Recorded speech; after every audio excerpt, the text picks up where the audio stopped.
आणि बातमी सर्वसामान्यांसाठी अत्यंत महत्त्वाची। पेट्रोल डिझेलचे दर भडकण्याची शक्यता आहे।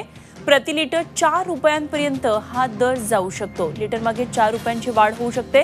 कर्नाटक निवडणुकीसाठी ही वाढ रोखली गेलेली होती आणि त्यामुळे येत्या काही काळामध्ये पुढच्या काही दिवसांमध्ये दर कडाडणार आहेत। आणखी सविस्तर माहिती जाणून घेऊया। आमचे प्रतिनिधी अमोल परांजपे सध्या आपल्या बरोबर आहेत। अमोल, येत्या काही दिवसांमध्ये पेट्रोल आणि डिझेलच्या दरांमध्ये वाढ होऊ शकते अशी एक शक्यता आहे। 4 रुपये प्रति लिटर इतके दर वाढू शकतात। काय नेमकी कारण आहेत याची?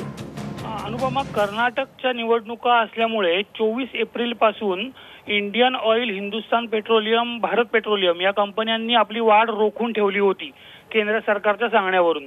त्याच्यामुळे त्यांनी सोमवारपासून म्हणजे 14 मे पासून त्यांनी आपले परत जे डेली रिव्हिजन रोज जे पेट्रोलचे दर चढ उतार करायचे मार्केटनुसार त्यानुसार ते करायला लागलेले आहेत। आणि गेल्या या 19 दिवसाची जी गॅप पडलेली आहे त्या गॅपमध्ये आंतरराष्ट्रीय बाजारामध्ये कच्च्या तेलाचे दर वाढलेले आहेत। डॉलरही महाग झालेला आहे। या सगळ्याचा फटका म्हणून या कंपन्यांना जवळजवळ 500 कोटी रुपयांचा तोटा सगळ्या तिन्ही कंपन्यांना मिळून सहन करावा लागतोय।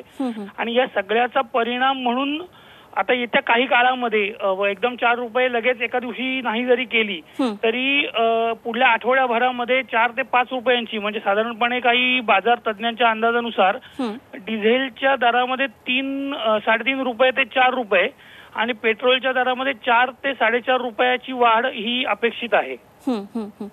धन्यवाद अमोल, दिलेल्या सगळ्या सविस्तर माहितीसाठी। अमोल परांजपे आमचे प्रतिनिधी आपल्या बरोबर होते। निश्चितच सर्वसामान्यांसाठी महत्त्वाची बातमी आहे। पुढच्या काही काळामध्ये पेट्रोलच्या दरामध्ये चांगलीच वाढ होणार आहे। झी 24 तास रहा एक पाऊल पुढे।